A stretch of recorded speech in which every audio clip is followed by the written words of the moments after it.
자, 5번째 썰 한번 가보도록 하겠습니다. 갑자기 무슨 서울 얘기냐? 서울 사람도 아니고. 분명 너 촌놈이잖아. 맞습니다. 촌놈인데 서울 얘기하면 안 됩니까?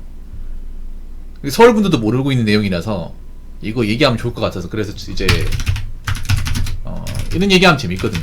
서울을 까는 게 아닙니다. 까는 게 아니고 오해하지 마세요. 서울 분들. 자료를 가지고 얘기할 테니까.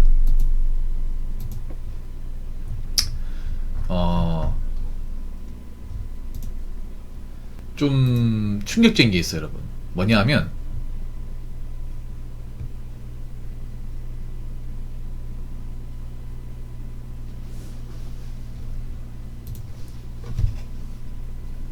이제 서울이 아시겠지만 젊은 사람이 많아요.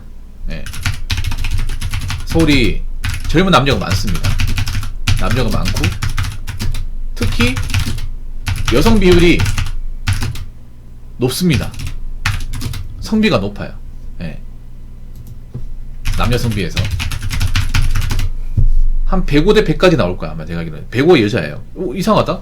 우리나라 남녀 성비가 여자가 적지 않나요? 맞습니다. 맞는데 서울만큼은 여자가 좀 더 많아요.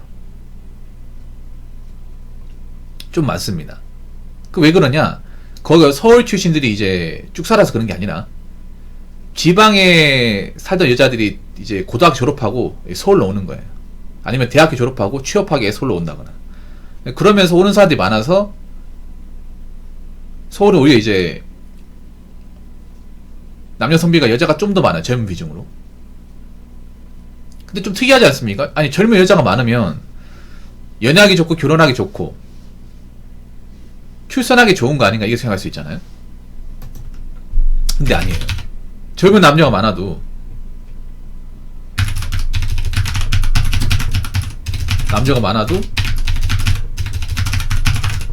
출산율은 전국 꼴찌입니다. 그러니까 쉽게 말해 뭐냐 하면 젊은 남녀가 있어도 연애는 할까? 연애는 하는데 결혼까지 가지 않는 거죠. 예. 연애는 하되 결혼까지는 하지 않습니다. 결혼까지는 안 간다는 거죠.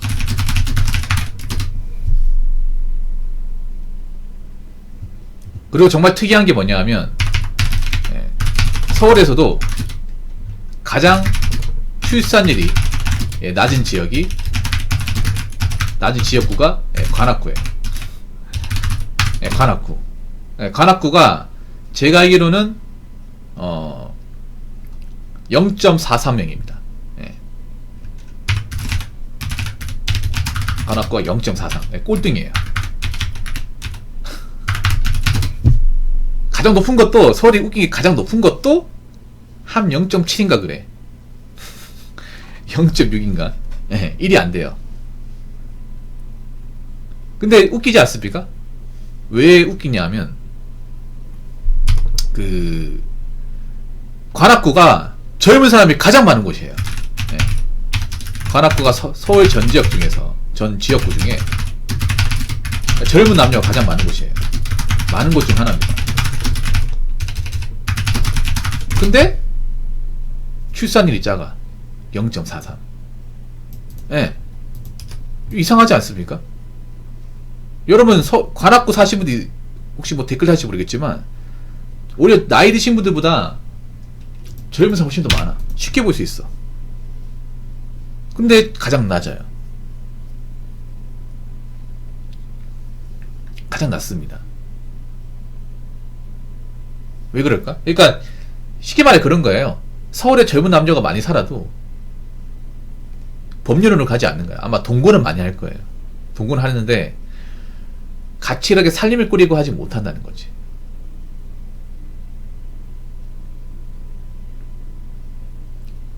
그럼 세종시는 왜 높냐면 세종시는 여러분 일반 공무원 아니라 공무원 중에서도 레벨이 높은 사람들이 많이 가는 곳입니다.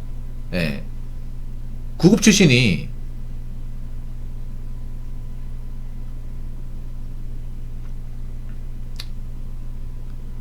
이제 가는 게 아니라 보통 세종시는 7급이나 행시 출신들이 많이 갑니다.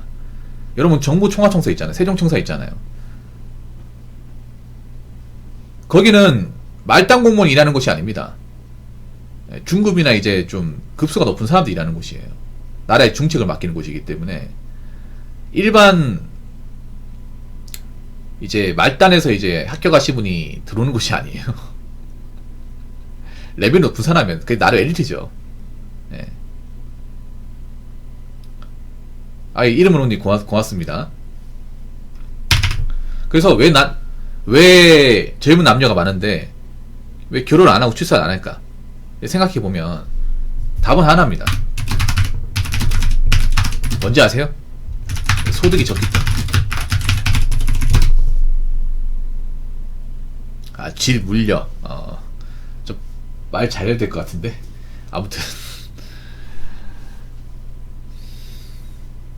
예, 그니까, 이제 선진국 하면 결혼 안 하고, 맞아요. 그 이상한 건 아닌데, 근데 문제는 뭐냐 하면 우리나라가, 아시겠지만, 생각의 차이인데, 아마 그, 천안분은 걱정을 할 거예요.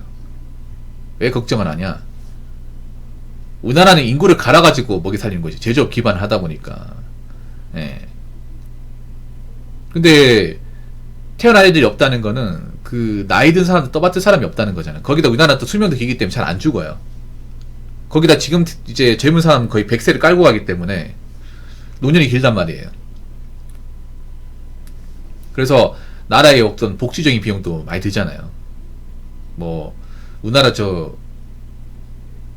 의료보험이 언제까지 유지될지 모르겠는데, 일단 유지된다고 봤을 때는, 그 혜택을 받는 사람들이 많다는 거 아니에요. 그럼 이걸 메꿀 사람이 필요하잖아, 이게.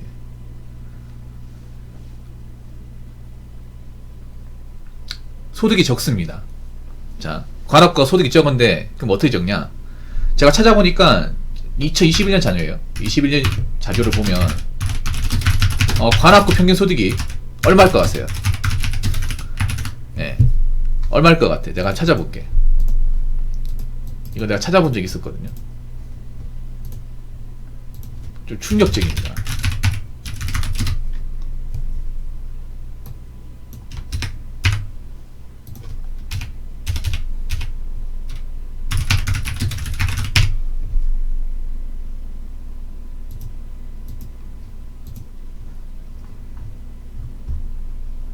얼마일 것 같습니까? 말씀을 드릴까요? 거의 꼴등이에요. 서울 지역구 중에 꼴등입니다. 거의 꼴등이야.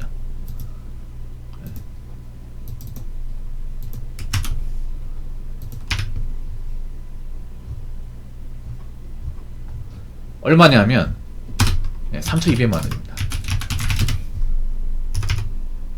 3,200. 뭐 공부하는 사람도 많기 때문에 그런 학생 수가 많기 때문에 그런 거 있지만, 근데 학생만 사는 곳이 아니에요 이게. 3,200. 물론 학생들이 많기 때문에 아무래도 간혹과 서울대가 있기 때문에 3,200.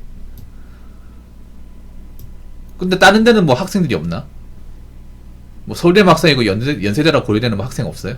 연세대는 저 서대문구 연희동에 있고. 3,200. 그 천안분한테 물어보세요.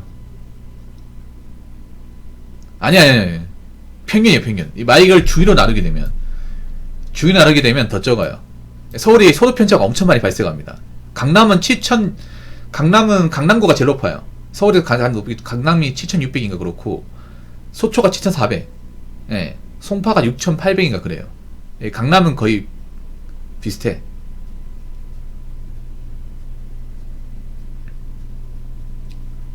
예, 소득이 적어서 그래요. 근데, 학생만 사는 곳이 아닙니다. 관악구가 학생만 사는 곳이 아니라 사회초년생들이 많이 거주하는 곳이에요. 많이 거주하는 곳. 그러니까 생각보다 그런 게 많아요. 이 관악구가 보니까 배달 음식을 많이 시켜 먹어요. 이거 월급 바쁨인데 배달 음식이나 좀 인프라적인 돈을 많이 씁니다. 많이 쓰는 곳이에요. 제가 얼핏 듣기로는 여기가 배달의 성지라 들었습니다. 강남보다 더 배달콜이 많은 곳이에요.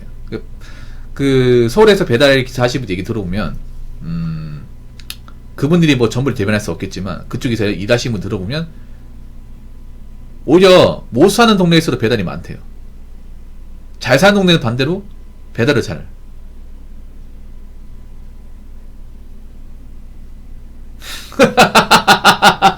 바닥을 봐서 뭐 아니야. 몰라야 돼, 솔직히 말해서. 몰라야 됩니다. 그러니까 혼자 사는 분들이 많잖아요. 혼자 사는 분들이 많은데 이게 관악구가 동네는 막 그렇게 동네는 막 그렇게 안 좋은 곳은 아닌데 치안적으로 좀 안 좋잖아. 안 좋고 여기가 그렇다고 해서 교통이 불편한 그것도 아니거든요. 요충지란 말이야.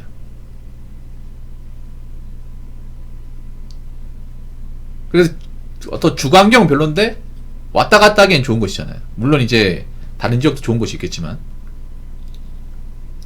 그래서 월급 밥봉인데 좀 젊은 사람들, 사회초년생들이 보통 이제 여기 와가지고 뭐 음식을 잘 안 해먹자. 그럼 배달 음식 시켜 먹는 거예요.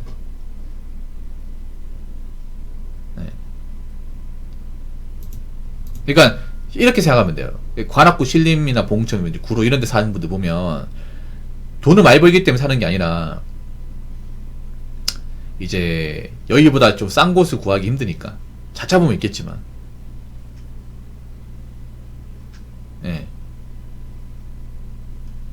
그래서 아마 여기 사는 분들 중에 제대로 저축하는 분들이 많지가 않을 거예요. 엄청 많지 않을 거예요. 생각해보세요. 살고 있는데 그런 분들이 많아요. 뭐냐 하면 이거는 뭐 관악구만의 문제는 아닌데 그러니까 말이 좋아 살고만 있지 저축이 안 되는 거예요. 저축이. 아니 뭐 저축을 해가지고 돈을 모아서 목돈을 만들어야 이제 결혼할 수 있는 거잖아요. 그런데 저렇게 살다 보니까 돈이 안 모여. 돈이 안 모이니까 결혼은 꿈도 못 꾸는 거야 이게. 특히 서울 같은 데는 결혼할 때 돈이 많이 들잖아 이게. 누가 이 와중에 대출을 받겠어요. 겁나는데. 배달을 왜 그렇게 먹냐? 이것도 생각해 본 적 있거든요. 관악구가 보면 원룸 컨디션이 좋은 것이 그렇게 많지가 않아. 막 2평짜리도 있고 2.5평짜리도 있어. 그게 감옥이에요, 감옥. 반지하도 많고. 아무래도 산을 깎아서 만든 지형이다 보니까 산 아래 집이 있다 보니까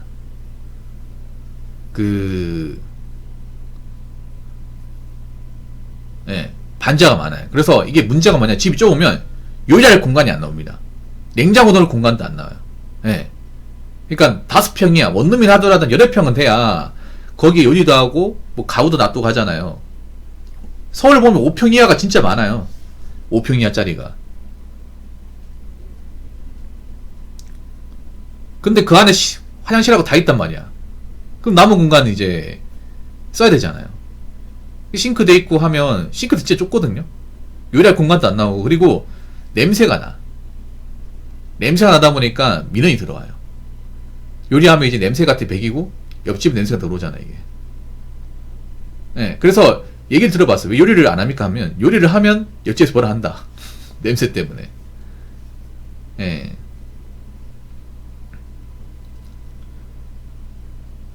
그리고 이제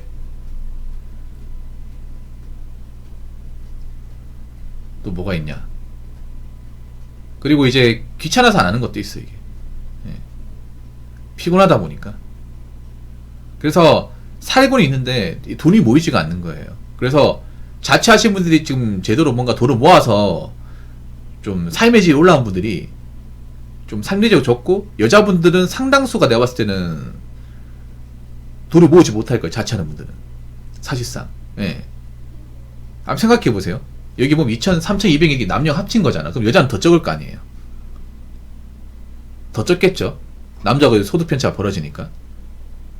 그럼 여자는 200 번다고 칩시다. 세후 200 번다고 치고, 아무리 관악구 신림이라고 해도 역하고 가까운 곳에 70만원 해요. 60에 70만원. 절대 싸지 않아요.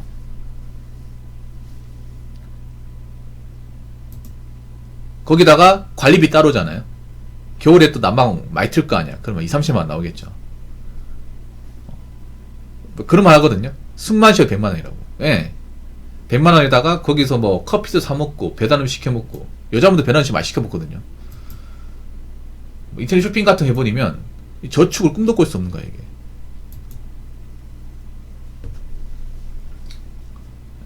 제가 한번 검색해볼거예요. 네이버 부동산 켜가지고.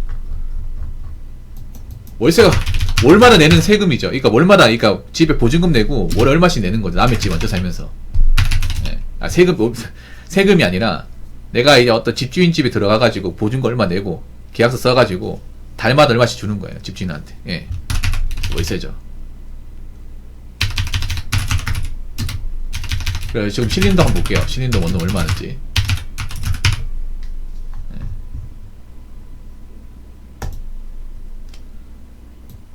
싼 곳도 있네요. 싼 곳도 있는데, 싼 곳은 원룸이, 그러니까 보증금이 1,000만원이에요, 1,000만원. 그러니까, 보증금 1,000만원 돼야 50만원 밑으로 고를 수 있고,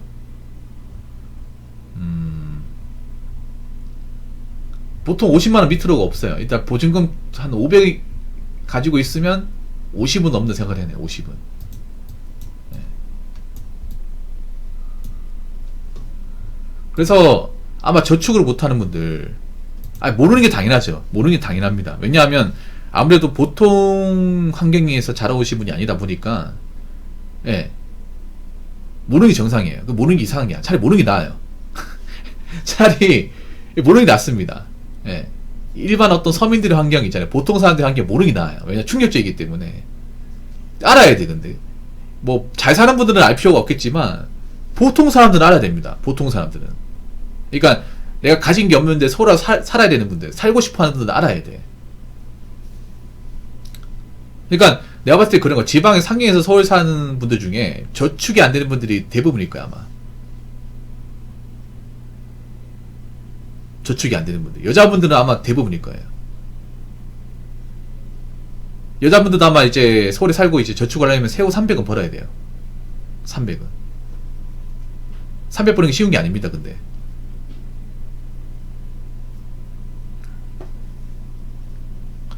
아무튼 그렇기 때문에 이 관악구 출산율이 가장 낮지 않나. 네, 저는 그렇게 봅니다.